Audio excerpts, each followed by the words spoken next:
আমি এমন না যে কারো রেকমেন্ডেশন বা কিছু, আমি ফার্স্টে গ্রুপটাতে জয়েন হওয়ার পরবর্তীতে আমি হচ্ছে গ্রুপের আপনারা যেভাবে হচ্ছে গাইডেন্স গুলো দিতেন, বিশেষ করে কনভারসেশনে, আমি ওগুলো ফলো করতাম।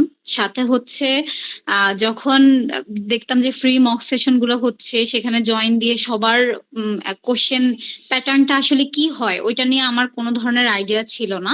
মানে আসলে কি কি হচ্ছে বা কিভাবে হচ্ছে অ্যান্সার গুলো গুছানো লাগে ওইটা সম্পর্কে কোনো আইডিয়া ছিল না। তো আমি মূলত আইডিয়া নেওয়ার জন্যই গ্রুপটাতে জয়েন করা, এবং হচ্ছে যখন দেখতাম যে ভাইয়ারা আপুরা হচ্ছে এক এক টাইমে এক একজন এসে এক এক এক এক ক্যান্ডিডেটকে এক এক রকম করে কোশ্চেন করতেছে, এইটাতে হয় কি যে আমি যখন অনেকগুলো মক সেশন শুনতেছি, আমি আমার মানে তার প্রোফাইলের সাথে যদি আমার কোনো কিছু ম্যাচ হয়ে যায়, আমি বুঝতে পারতেছি যে আমাকে ওই সিচুয়েশনটাতে কিভাবে অ্যান্সার করা লাগে। এবং আমি অনেক হেল্পফুল যে আমি হচ্ছে এখানে ভাইয়াদের এক এক টাইমে, অ্যাজ আমি যেহেতু ম্যারিড, তো লাস্ট টাইমে আমাকে ভাইয়া একটা কোশ্চেন করছিলেন যে হচ্ছে আমার বাবা আমার স্পন্সর কেন, আমার হাজবেন্ড যত জব করতেছে। তো এই কোশ্চেনটার অ্যান্সার মানে আমি প্রপারলি দিতে পারতেছিলাম না। উনি আমাকে হেল্প করছে যে আমি এটা দিলে ভিউ কিভাবে খুশি হবে এবং হচ্ছে কিভাবে সে জিনিসটাকে পজিটিভলি নিবে। তো ওই লাস্ট মুহূর্ত বা হচ্ছে একদম শুরু থেকে শেষ পর্যন্ত আমি জয়েন দিয়ে ফার্স্টে ছিলাম, তারপরে হচ্ছে আমার কাছে প্রিপারেশন নেওয়ার মতো যথেষ্ট টাইম ছিল। আমি এই গ্রুপে হচ্ছে অ্যাপ্রক্সিমেট হচ্ছে ডিসেম্বরের দিকে জয়েন করছিলাম। তো আমার ভিসা সরি ইন্টারভিউ ডেট ছিল হচ্ছে জুনের 24 তারিখ। তো আমি যখনই এই গ্রুপটাতে জয়েন হয়েছি তারপর থেকে আমি রেগুলার মক দেওয়া শুরু করছি। এবং হচ্ছে আমার যেখানে যেখানে ল্যাকেন্সি ছিল, স্পেশালি হচ্ছে আবিদা আপু, উনি হচ্ছেন সবসময় মানে একবারও বিরক্ত হইতেন না। মানে নট অনলি আমার ক্ষেত্রে, বাকি ক্যান্ডিডেটদের সেক্ষেত্রেও আমি দেখছি আবিদা আপু এত সুন্দর করে হচ্ছে মানে গুছায় দেয়। আদার্স আমি জানি না, অন্য কেউ হইলে, স্পেশালি মনে হয় আমি হইলো আমি অনেক বিরক্ত হইতাম যে মানে এত সিলি সিলি কোশ্চেন গুলো কিভাবে মানুষ মানে হয়তো বা এই সিচুয়েশনে সে একজন ক্যান্ডিডেট মাস্টার্স করতে যাচ্ছে এগুলা জিজ্ঞেস করতেছে, তারপরে আপু কখনো বিরক্ত হইতো না। উনি সবসময় ওনার ইন থেকে সবগুলা কোশ্চেনের অ্যান্সার প্রপারলি হচ্ছে সবসময় অ্যান্সার করতেন। তো আমি গ্রুপের প্রতি খুবই থ্যাংক ইউ সবাইকে। আর মোস্ট ইম্পর্টেন্ট থিং যে লাস্টের আইসিইউ গ্রুপ মানে আইসিইউ ওনাদের একটা সেশন থাকে যেখানে হচ্ছে লাস্টের দিকে হচ্ছে মানে কন্টিনিউয়াস 20 মিনিট পর পর হচ্ছে মক নেওয়া হচ্ছিল। আমি আমার আইসিইউ গ্রুপে জয়েন হওয়ার পর পরই আমাকে হচ্ছে যে পরের দিন আমার ইন্টারভিউ ভাইয়ারা হচ্ছে এক একবার এক এক ভাইয়া এসে আমার ইন্টারভিউ নিচ্ছিলেন, এবং হচ্ছে আমার যেখানে যেখানে ল্যাকেন্সি আমাকে বলে দিচ্ছেন আপনি এখানে ইমপ্রুভ করেন। তো সবকিছু মিলে হচ্ছে আমার লাস্টের ইন্টারভিউটা মানে টু বি অনেস্ট অনেক হেল্পফুল ছিল আমার জন্য।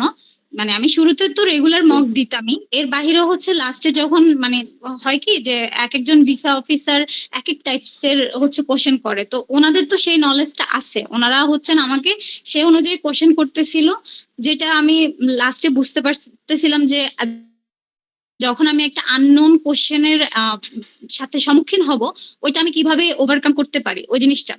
আর ভাইয়া এখানে বলছিলেন যে আসলে হচ্ছে যে আপনার যতই ফ্লুয়েন্সি থাকুক আর যতই যাই থাকুক, আপনি আইএলটিএস যদি 7ও পান 8ও পান ডাজেন্ট ম্যাটার, আপনার আসলে প্রিপারেশনটা ডিপেন্ড করে যে আপনি ওই সিচুয়েশনে কিভাবে কোশ্চেনটাকে গুছায় হচ্ছে অ্যান্সার দিতেছেন এবং ইনফরমেশনটা কিভাবে পাস করতেছেন। মানে ভিসা অফিসার তো আপনার প্রোফাইলের উপরে ভিত্তি করে আপনাকে কোশ্চেন করবে। আপনি এমনও জানেন যে হ্যাঁ সবাই বলে যে নর্মাল কিছু কোশ্চেন বলে দিবে আপনাকে যে হচ্ছে why this university, why USA, এগুলা। কিন্তু এর বাহিরেও কিছু আপনার প্রোফাইলের উপরে ডিপেন্ড করে হচ্ছে ভিসা অফিসার করতেই পারে। তো আমার ক্ষেত্রে উনিও হচ্ছে আমার প্রোফাইলের অনুযায়ী আপুরা ভাইয়ারা সবসময় আমাকে হচ্ছে কোশ্চেন করছিল, এবং আমার যেতে হেল্পফুল হয়েছে যে আমি বুঝতে পারছি কিভাবে হচ্ছে অ্যান্সার গুলো দেওয়া লাগবে। আমি সবসময় কি করতাম, জয়েন হওয়ার পরবর্তী নিজের মকটা দেওয়ার পরও হচ্ছে ভাইয়া অন্যান্যদের হচ্ছে মকটা শুনতাম। এতে হচ্ছে কি যে আমারও হচ্ছে অনেকটা নলেজ গেইন হইতো।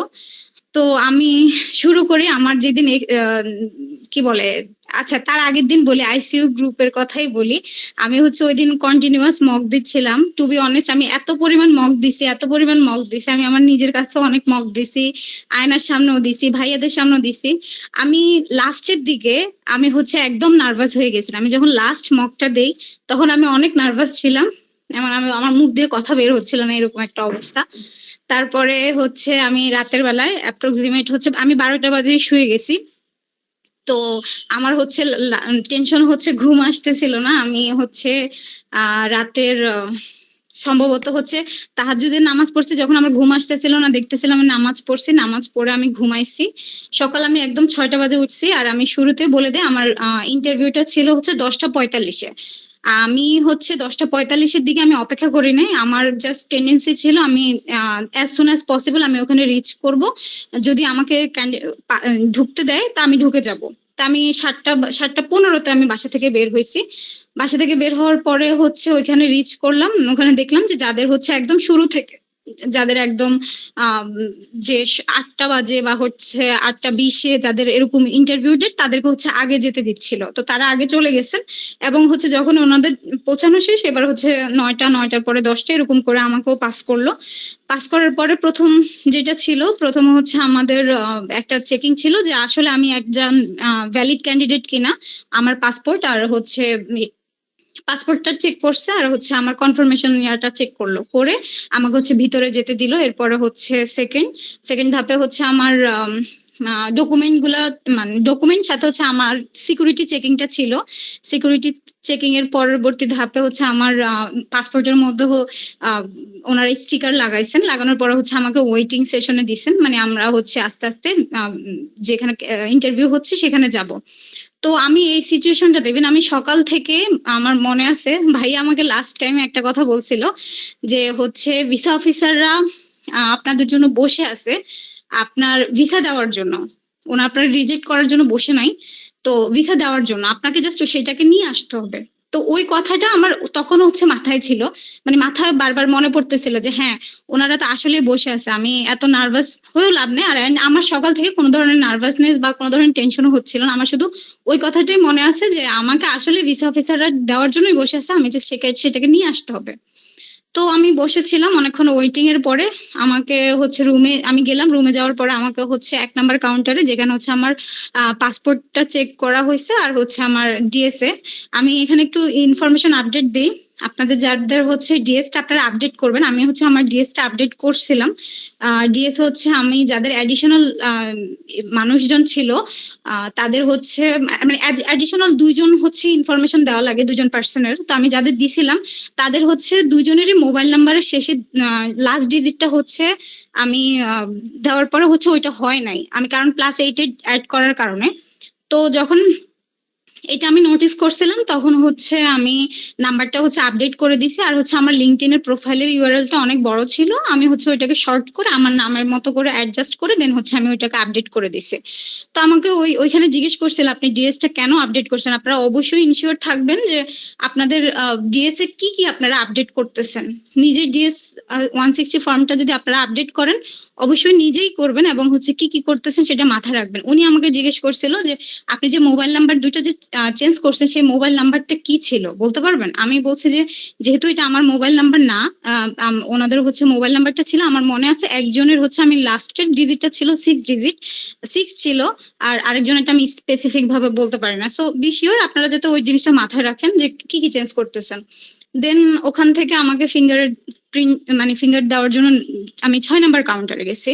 6 নাম্বার কাউন্টারে আমি ফিঙ্গার দিছি, দেওয়ার পরবর্তীতে আমাদেরকে আবার ওয়েটিং এর সেকশনে রাখছে, এবং ইনশিওর করবেন যে আপনারা যাতে কারোর সাথে কোনো ধরনের কথা বা ডিসকাস যাতে না করেন। তো হচ্ছে আমি কোনো ধরনের কারোর সাথে ডিসকাস করতেছিলাম না। তো এখন হচ্ছে আমাকে 2টা কাউন্টার হচ্ছে ক্রস করা লাগছে। আমাকে প্রথমে বলছিল যে আমি হচ্ছে 9 নাম্বার কাউন্টারে যেন পড়ি। তো 9 নাম্বার, সরি 9 নাম্বার, হ্যাঁ 9 নাম্বার কাউন্টারে হচ্ছে আমার ব্ল্যাক লেডি ছিলেন, এবং আমি হচ্ছে সেখানে মানে দাঁড়াইছি। দাঁড়ানোর পরে আমাকে মানে আমি দেখলাম যে আমার সামনে হচ্ছে আরো 4জন আছে। তো 4জনের মধ্যে প্রথম জনে যখনই দাঁড়াইছে তখন দেখলাম যে ব্ল্যাক লেডি হচ্ছে ভিসা দিয়ে দিচ্ছেন। তারপরের জন যে ক্যান্ডিডেট তাকে হচ্ছে উনি মাস্টার্স প্রোগ্রামের জন্য ছিল, এবং উনিও সম্ভবত কম্পিউটার সায়েন্সের জন্য ছিল। সবগুলা মানে কথা যারা বলতেছে ওদের কথাগুলো শোনা যায়। তো ওনাকে হচ্ছে উনি ওনার আমি মানে অ্যাজ আ ক্যান্ডিডেট আমি যেটা দেখলাম যে ওনার ওই জায়গাটাতে একটু মামলিং হচ্ছিল, প্লাস হচ্ছিল উনি যে অ্যান্সার গুলো বলতেছে সেটা হচ্ছে একদম মানে একটু মনে হচ্ছিল যে নিজের মতো করে বলতেছিল। তো তখন হচ্ছে ওনাকে আমি দেখলাম যে লাস্টের দিকে এসে ওনাকে হচ্ছে রিজেক্ট করে দিচ্ছে। তারপর আমি ওই সময় আমার কোনো ভয় বা কোনো কিছু লাগে নাই, কারণ আমার টেন্ডেন্সি ছিল যে আমি যাব আর ওখানে আমি যে প্রিপারেশন নিয়ে আসছি দ্যাটস এনাফ, আমি আমার মতো করে সবকিছু বলবো। তো এর পরের ক্যান্ডিডেট গেলেন, উনি হচ্ছে সম্ভবত হচ্ছে বিজনেসের ছিল, ওনার হচ্ছে বিজনেস না, সরি, এরপর আরেকটা স্টুডেন্ট গেছে, ওনাকেও হয়েছে, আবার বিজনেসেরটা এর পরের জন ছিল বিজনেসের, ওনাকে হচ্ছে রিজেক্ট করে দিছে। এন্ড আমার টার্ন আসছে, তখনই উনি হচ্ছে কাউন্টারটা ক্লোজ করে দিছে। তো ক্লোজ করে দেওয়ার পরে আমি আনফরচুনেটলি ওনার কাছে দিতে পারিনি। আমাকে হচ্ছেন যিনি ছিলেন উনি হচ্ছেন আমাকে পাস করে 12 নম্বর কাউন্টারে নিয়ে গেছে। এন্ড 12 নম্বর কাউন্টারে ছিলেন একজন আমেরিকান, ওনার হচ্ছে দাড়ি ছিল। আর উনি হচ্ছেন দেখলাম যে বাকি যারা ছিলেন সেই ভিওদের থেকে একটু, মানে আমার কাছে মনে হয়েছে যে উনি হচ্ছেন একটু ভালোভাবে সবার সাথে কথা বলতেছে। আপনার মানে নেক্সট ইভেন্ট তাকে মাথায় রাখতে হবে যে ভিও আমার সাথে ভালোভাবে কথা বলুক খারাপভাবে কথা বলুক, যেটাই বলুক তাদের হচ্ছে অবশ্যই হাসি রাখতে হবে। এটা আমাকে আবিদ আপু যতবারই ওনার সাথে ভিডিও কলে ইন্টারভিউ দিছে উনি আমাকে বারবার বলছে যে আপনি মুখের মধ্যে হাসি রাখবেন, মুখের মধ্যে হাসি রাখবেন, মধ্যে কোনো ধরনের ইয়া দেওয়া যাবে না, মানে যে আমি একটু নার্ভাস বা ভয় এই জিনিসটা আনা যাবে না, আপনি মুখের মধ্যে হাসেন।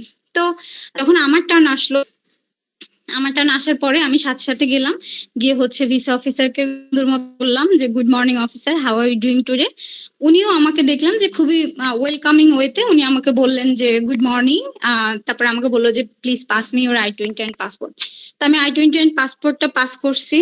করার পরবর্তীতে হচ্ছে উনি ফার্স্টে আমার ইউনিভার্সিটি ফার্স্ট কোয়েশ্চেন ছিল যে হোয়াই দিস ইউনিভার্সিটি। তা আমি আমার এমন সময় উনি আমাকে মিডিলে থামালেন, ওকে আর বলতে হবে না। এরপর আমাকে বললো যে আমার স্পন্সরকে, তা আমি আমার স্পন্সর বলছি। বলার পরবর্তীতে স্পন্সরের ডিটেলস বলছে, মানে স্পন্সরের যে তাকে তো বলছে সাথে হচ্ছে আমার স্পন্সর কি কি করেন, তার কি কি বিজনেস এবং বিজনেস সম্পর্কে আইডিয়া বলছে, সবকিছু বলছি। দেন উনি আমাকে জিজ্ঞেস করলো যে আমার বাবা যেহেতু ফার্মেসি বিজনেস, সো ওনার হচ্ছে আপনার 9 আউটলেট আছে ঢাকা। তো ঢাকায় থাকার পরে আমি ওনাকে যখন এই কথাটা বলছি উনি আমাকে বলছে oh I see you have said that you have 9 outlet in Dhaka city right. আমি বলছি ইয়েস অফিসার। দেন আমাকে বলছে যে এই তোমার হচ্ছে এই বিজনেসটা হচ্ছে কবে থেকে শুরু, মানে কবে থেকে শুরু হয়েছে সেটা বলার জন্য। তখনই আমি বলছি যে এটা 2005 থেকে আমার বাবা করতেছেন। পরে আমাকে জিজ্ঞেস করলো যে আর ইউ ম্যারিড, আমি বলছি হ্যাঁ ম্যারিড। তারপর আমাকে বলছে যে why your husband is not going with you, এটা আমাকে জিজ্ঞেস করছে। তো আমি এই জায়গাটাতে আমার হাজবেন্ড যেহেতু আমার সাথে এখন দাঁড়ায় নাই, সো আমি হচ্ছে তাকে বুঝাই বললাম যে হচ্ছে আমার হাজবেন্ড হচ্ছে একটা সফটওয়্যার কোম্পানিতে কাজ করে। তো এবং সফটওয়্যার কোম্পানির নামটাও বলছে। আপনাদের আমি জানি না, আপুরা অবশ্যই আপনাদেরকে হেল্প করবে। আমার যতটুকু মনে আছে আপু অলওয়েজ বলতো যে আপনি যে কাজটা করতেছেন বা যার সম্পর্কে বলতেছেন তার সম্পর্কে ডিটেলস বলবেন। তো আমি আমার হাজবেন্ডের যেমন একটা সফটওয়্যার কোম্পানিতে কোন পজিশনে আছে এবং ওই সফটওয়্যার কোম্পানির নামটাও বলছে। আমি চাইলে শুধুই বলতে পারতাম একটা সফটওয়্যার ইঞ্জিনিয়ার, বাট আমি এতটুকু বললাম, একদম ইন ডিটেলস বলছি। ট্রাই করছি যে সে যাতে আমাকে নেক্সট এই সম্পর্কে আরো কোনো কোশ্চেন যাতে না করার সুযোগ পায়। তো আমি নিজ থেকে তাকে সব ইনফরমেশন পাস করছি এবং কেন যাচ্ছে না, মানে কি কি তার স্ট্রং টাইস সেটাও ভালো মতো বললাম। বলার পরবর্তীতে সে আমাকে মানে আর কোনো কিছু জিজ্ঞেস করে নাই, সে হচ্ছে কন্টিনিউয়াস টাইপিং করতেছে। এন্ড ও অ্যারাউন্ড উনি 40 সেকেন্ড পর্যন্ত উনি টাইপ করছে। আমি ওখানে দাঁড়াই ছিলাম। এন্ড আমি দাঁড়ায় থাকাকালীন অবস্থা আমি মুখের মধ্যে একটা একদম বড় একটা হাসি রাখছি যে উনি যত যাই করুক উনি আমার দিকে, ইভেন ভিও আমার দিকে তাকাইছেন, উনি হচ্ছেন তাকায় আমার সাথেই কথা বলতে, মানে যতগুলো না লাস্টের মনে 2-3টে কোশ্চেন উনি আমার দিকেই তাকাই কথা বলছে এবং আমি তখনও ওনার দিকে তাকাই ছিলাম। এবং পরবর্তীতে টাইপ করার কালীন আমি ওনার দিকে একদম আই কন্ট্যাক্ট মেনটেন করতেছিলাম, দাঁড়াইছিলাম। তো দাঁড়ানো কালীন উনি আমাকে হচ্ছে বলছে যে টাইপ করতেছিল এবং আমি বুঝতেছিলাম না যে আসলে কি আমার হবে না কি করব, উনি আমার কোনো কোশ্চেনের মধ্যে কোনো ফল্ট পাইছে কিনা। দেন উনি টাইপ করার পরবর্তীতে আমাকে হচ্ছে ব্লু লিফটের মধ্যে হাত দিছে আর আমাকে হচ্ছে এটা পাস করে বলছে okay I am approving your visa. And ওই সময় তো আমি ওনাকে জাস্ট একটা বড় হাসি দিয়ে থ্যাংক ইউ বললাম। তারপরে হচ্ছে আমি ওখান থেকে চলে আসলাম। এন্ড আমার কাছে ফুল প্রসেসটাতে টু বি অনেস্ট আমার অনেক মানে মনে হয়েছে যে আমি যে প্রতিদিন রেগুলার যে মক দিছি এন্ড মকের পরবর্তীতে হচ্ছে আপুরা বা ভাইয়ারা আমাকে যেভাবে কোশ্চেন করছে ওই কোশ্চেন গুলো না অনেক হেল্পফুল, যে হচ্ছে যে আমাকে মানে all of a sudden even একদিন তো ভাইয়া আমাকে মানে আমার কোশ্চেন অ্যান্সার শেষ হওয়ার আগেই আমাকে কন্টিনিউয়াস কোশ্চেন, আমার কোশ্চেনই অ্যান্সারই শুনতেছিলেন না, একটার পর একটা করতেছিলেন আর কি। তো এটা অনেক হেল্পফুল ছিল।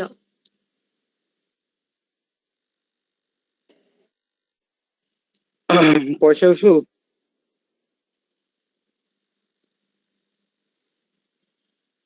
পয়সা উসুল। ও সরি ভাইয়া, হ্যাঁ অবশ্যই ভাইয়া, ওইটা পয়সা উসুল না, পয়সা উসুলের থেকে অনেক বড় কিছু। যখন আমি